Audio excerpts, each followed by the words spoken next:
you'll get a person who sit down here and you think everybody's readers. Nah. What did you have like the opportunities and you just chose not to do it, or it was that just really wasn't my thing. I'd rather be out in the street, hanging out, doing different things or playing sports. School wasn't really my thing. I hear that. And then as a father now, now I have a son and a daughter who are honor roll and principal list students. I'm like, hey, that's a good thing. That's amazing. That wasn't my. I hear that. Thank you for saying that. And then just talk about the impact of reading. And like, what was your journey to becoming an author? Well, I was writing since I was 10 years old. Yeah. And I always loved the imagination in Marvel and DC movies, and even growing up in the 90s, watching Disney Channel and Nickelodeon, seeing characters transform into the screen, but never really seen representation over the years. And I wanted to create a story where it could be relatable for everyone, where it can be cross-generational and impact a lot of people as well. So I wanted to dive into that sector of putting my own personal story and even dive into the science fiction realm into that. I hear that. And just thinking about like were there any challenges that you faced with like getting your books actually published? I mean, so I'd say it like this. Let me step back. So I've been working on the book for about 20 years. Still haven't got it done. Did you get it like when you made up your mind that you were going to actually write your book? Were you able to, like, how was that process to like come up with this idea and then write it and then actually get it published? Because I don't know, like, I'm just stuck, man. Yeah. Help a brother out. Help me get this book done in 2026. Yeah. Through my own experience, I started writing my story when I was in high school. Okay. And going through different titles, revisions, and even stopping for a while and having that writer's block. And I couldn't really, motivate myself and even am I ever going to be able to finish it? Okay, so wait, so I just want to pause so I'm not alone in that No, you're journey. not alone. Yeah, I hear that. Every writer goes through those challenges, whether by start to finish, and it's always a revision process with it. And I had to do a lot of research over the years and even creating my story and gaining the confidence to actually start small and then continue picking up the pace. Right. So what I had to do last year, there was this spark in me where I wanted to start writing, and I kept on writing every single day and putting my mixture of my own story and even creating the world that I created called Our Canoe. Meeting Emerald City. And you see that, Wayne? You can create your own world. Yes, you can. Just like Black Panther, Wakanda, and Superman, you mentioned. Yeah. And there's always a process, and it's just building the confidence to continue to write and even have the time. I was even telling Antonio that it took me, a long time to write it, and I had to keep writing, tell myself I'm going to finish it, I'm going to do this, not even work a 9-to-5 job like everybody else, and having the time to, before I go to work and after I go to work, to take the time at least 10 to 15 minutes or even 30 minutes to start writing. And when you have families, I know how hard it can be, even though I don't have any kids, single, but whatever time that you I see what you did there for the live audience. No kids, and then he's threw in that single too. So let them know. let them know. And then you got our brother Bradley in here. He says, "My brother Wayne." So you got somebody in the chat that's shouting you out. Okay, they happy to see you here and be here with us, man. All right. And then like just thinking about the reading journey in the books. Like, have you picked up a book and was like saw a character or had a book that maybe had an impact on your life as you were growing up and going through school? Well, the Bible. That's like that's the book. The book. Yeah. And I wasn't really reading it, but going to church, right, hearing yeah, passages. But now that I'm older, I read the Bible, you know. I hear that. And that's the book that I read. And I come to find out that all these other books take from the Bible and they create different books. Yeah. Through all the genres. That's true. That's true. So no, I hear that, man. No, that's amazing. I really appreciate that. Is it? And then with your children and just seeing them how they're thriving. What's the source of books? Like, where do you get books from? Because that's another one of the things too. Like, where do you find the books and materials? Because that's part of why we're doing this. Central Station Barbershop. That's where you go to get the books. That's where you pick them up at. Yeah, no, that's amazing. And I said that's what happened with my daughter. So I got a 5-year-old grandson, and he like, I'll say I think it's safe to call him a baby genius at this point. But he has a book that he got from the book club, Brown Boy Joy. What was the book? And my daughter said that like she has to read that book to him almost every day because that's like a book that he really gravitates toward because it has, you know, you can see the pictures of yourself in it. And so with you coming up, William, what was there a particular book that like sparked your interest? Like, you know, you got that book and it was like a life-changing or very impactful book that you read? One of the books that I read was Tanashi Coates' The Warrior Dancer. Okay. He mixed, you know, historical fiction and even sci-fi elements into it. So that was one of the books that inspired me to dive into my own personal book. Okay. And even just reading different genres, that was like one of the most impactful books that I read to share my story with anyone, that whether it's Afrofuturism, whether it's talking about unity, courage, and representation. I wanted to dive into that and let people know, you know, more about it. That's amazing, man. And then where can people find you and how can they get the books that you have? Well, with my books, they can definitely look at on Amazon. Okay. And through all my social media pages. If you check William Ricker or Will Ricker, you'll be able to find me on all social media platforms and follow my journey and I will be, you know, continue writing my sequel, and that will be coming out next year. I hear that. And so just thinking about that, right? Just now that you started and you've gotten it, you found your groove. Do you see an end in sight for this, or you just like, you know, how do you maintain that inspiration to keep going? I tell myself to think something that would be inspiring for the kids. Like there would be some tactics that I would be using, like whether it's with my new events, I put like modern music, whether it's any genre, whether it's back in the 90s or whether it's current, to keep the younger audience engaged, whether it's through dance challenges, whether it's through wearing my costume and being a representation for the younger generation, to let them know, hey, reading is fun, reading is encouraging, and to definitely show that in that way to keep creating new ideas to spark the interest for the young generation.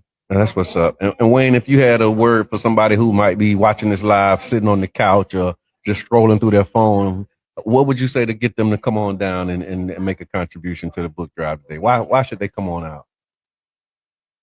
Just get in the community and start helping build. Yeah. To be better for the community. Yeah.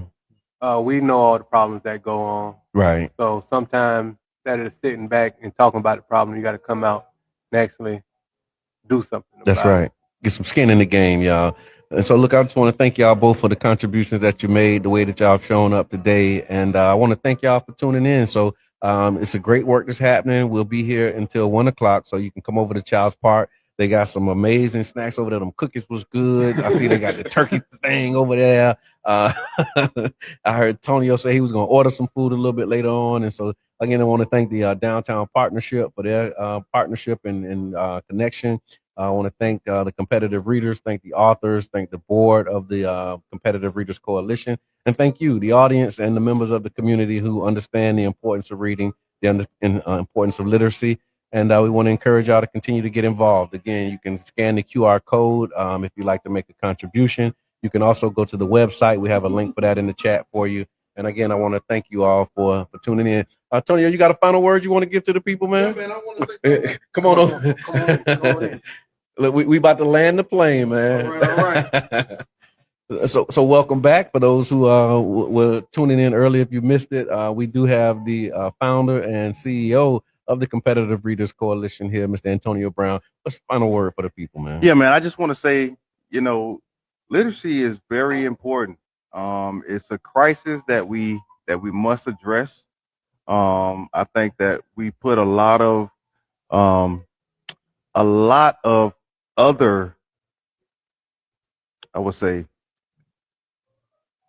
say community issues. Okay. Right? Okay. We have a lot of community issues, Yeah. but I think literacy is at the foundation I agree. of where our fight should be, a lot of our fight should be going towards. Yeah. Because if we had, like you mentioned before, the songs that were created about, the Whitney Houston song. Yeah. They had a song back with a lot of celebrity artists that came together and made We Are the World. We Are the World. We are the children. We are the children. We are the ones to make a brighter day. Yeah. Right. So let's start giving. So I was a child in that era. Mhm. Right. So I was one of those children that they were talking about. That's right. Right. So now it's my turn to come up and do my part. Right. Right. So I think it's everybody's responsibility. Yeah. I believe to basically, do what you can. Yeah. Right. I think it was Booker T. Washington. He said, "Put your bucket down where you are." That's right. So wherever you are, yeah, right. Just put your bucket down and get what you can get. Yeah, right. Yeah. And when it comes to a lot of the common issues that we have in our community, a lot of it stems from a lack of literacy. Yeah. It comes from a lack of comprehension. Yeah. A lack of understanding. Yeah, because we Right. talked about this earlier. When you're a reader, your vocabulary expands, right? Yes. And so you get words to be able to express yourself, because a lot of the frustration sometimes becomes, it's like you don't understand me, Right. and so I got to keep asking. Do you know what I'm saying? Right. You know what I'm saying? Right. You know what I'm saying? Right. You know what I mean? but it's because you want to be understood, and when you feel like you're being misunderstood, it leads to frustration. And a lot of times it's because your vocabulary is limited. Right. But once you read and you start to see that there's other words that you can use to express yourself, then it helps with your communication skills. It helps with you being able to identify and relate to other people. Yes. Because you've experienced other characters and other characteristics. And so you're right to that point. I think, when you have that foundation in literacy, there's so many other intangible skills that you get from just regular practice of reading. Yeah, and I think a lot of times, we miss that. Yeah. I think parents, I wouldn't say they don't value the education as much anymore. I just think that sometimes they miss it. Yeah. Right. Yeah. And what a lot of times we miss is the time that we spend actually understanding if our children can actually read. Yeah. Right. Yeah. Spending that time with them to see if they are actually reading on their grade level. Okay. Is really important. What word would you give to a parent or somebody who, may be watching this and they may have a child that's struggling, or they just haven't taken the time to really know where they are? What would be an entry point for that? So what I would suggest is just starting with 60 seconds, right? Okay. Start with something that is age appropriate for your child. Okay. And then have them read as much as they can within that 60 seconds. Okay. Gotcha. And then what you would do is you would mark the mistakes on a separate sheet of paper. Yeah. Of like different things that that you might maybe identified. Okay. Right.